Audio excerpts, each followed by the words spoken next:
अंदर तो आ गए हैं लेकिन हमें ना पार्किंग नहीं मिल रही है, तो चलते हैं अंदर और जाके पार्किंग चेक करते हैं। उसके बाद अपना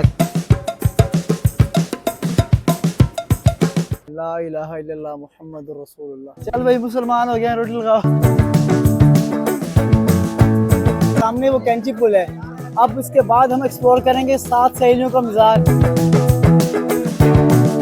कहने को सक्खर का सबसे मशहूर रेस्टोरेंट है सिंदरी, लेकिन हमें बैठने को जगह ना मिले, वो भी ईद के दिन।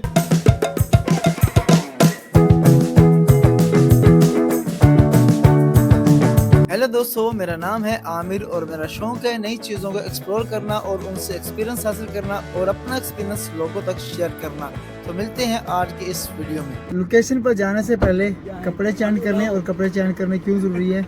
क्योंकि पीछे बहुत मट्टी की धूल थी, गंदे हो गए हैं, तो पहले कपड़े चेंज कर लें। कपड़े तब्दील कर लिए हैं, लेकिन हमने जाना था एक जगह एक्सप्लोर करना। जगह एक्सप्लोर करने से पहले ना हम ना खाना खाने आ गए हैं सक्खर के मशहूर रेस्टोरेंट सिंदरी रेस्टोरेंट पे। यहाँ अंदर तो आ गए हैं लेकिन हमें ना पार्किंग नहीं मिल रही है, तो चलते हैं अंदर और जाके पार्किंग चेक करते हैं। उसके बाद अपना खाना ऑर्डर करते हैं।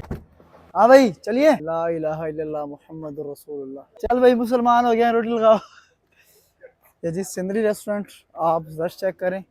और रश के बाद बड़ी मुश्किल से हमें पार्किंग मिली है। कहने को सक्खर का सबसे मशहूर रेस्टोरेंट है सिंदरी, लेकिन हमें बैठने को जगह ना मिले, वो भी ईद के दिन, तो नहीं चाहिए। ऊपर से असर की छूट गई है चप्पल, नई चप्पल लेके आया अभी कल पैसे भरे हैं कितने?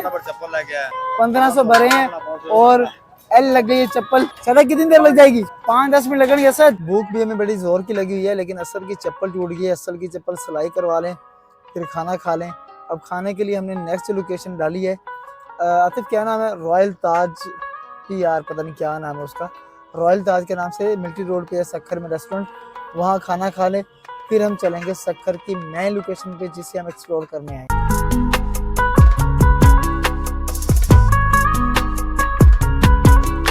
रेस्टोरेंट कोई भी हो, आते हैं सबकी एक जैसी है। खाना 1 घंटे बाद, रायता और सलाद सबसे पहले। बाबा जी अब्दुल मालिक फरीद सऊदीया वाले कहते हैं कहीं भी खाना खाने जाएं तो सलाद और रायते को हाथ ना लगाएं अगर आपने भरपूर खाना खाना है तो।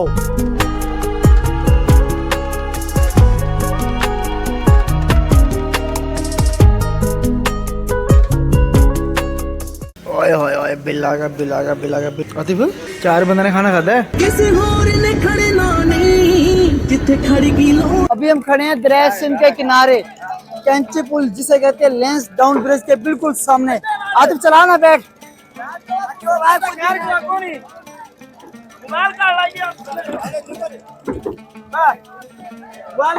हम कर रहे हैं कश्ती सवारी, 2 दोस्त हमारे साथ हैं। अल्लाह शाबाश हिम्मत कर। सामने वो कैंची पुल है। अब इसके बाद हम एक्सप्लोर करेंगे 7 सहेलियों का मज़ार। इसकी भी एक बड़ी हिस्ट्री है, इसकी भी एक बड़ी कहानी है। ये भी हम सारी एक्सप्लोर करेंगे और आपको बताएंगे ये क्या चीज़ है। और ये भाई देसी जुगाड़ लगा के जनरेटर स्टार्ट करेगा। ले भाई हो गया। पहली क्लिक में स्टार्ट हो गया। ये भाई हमारे हैं बोर्ड के कैप्टन जैक स्पैरो।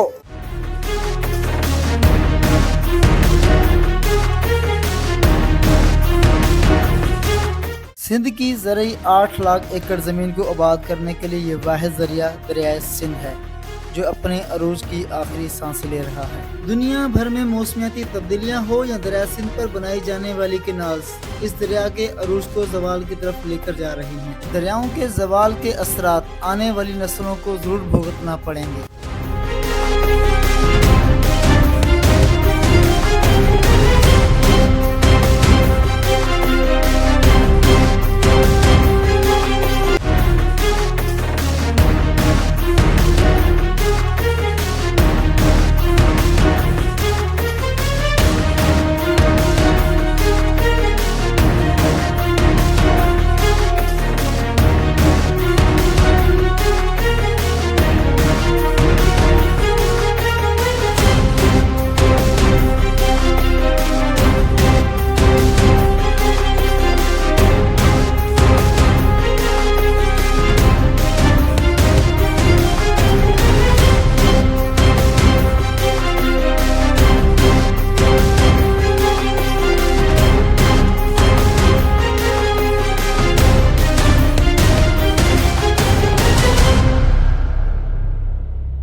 चला दो, पैसे दो भाई, पैसे दो।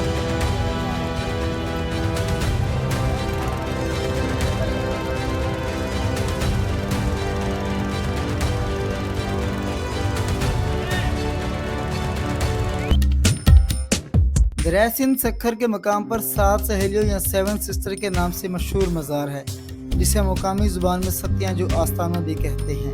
इन 7 सहेलियों के बारे में मशहूर है कि ये किसी गार में रहा करती थी। उस वक्त के राजा दहर को उनके बारे में मालूम हुआ तो उस राजा ने इन सहेलियों को अपने दरबार में बुलवाया। 7 सहेलियां राजा की नीयत से बखूबी वाकिफ थी। उन्होंने अल्लाह से मदद मांगी। उसके बाद अचानक उन 7 सहेलियों की गार कब्रों में तब्दील हो गई। अब ये हकीकत है या कोई कहानी, उन 7 सहेलियों के साथ ये राज भी दफन है। उम्मीद करता हूँ ये कहानी आपको बहुत पसंद आई होगी। कहानी में कुछ भी अच्छा लगा हो, कोई बात कोई पॉइंट अच्छी लगी हो तो लाइक कीजिएगा, चैनल को सब्सक्राइब कीजिएगा। मिलते हैं बहुत जल्द एक नई स्टोरी के साथ। अब तक के लिए अल्लाह हाफिज़।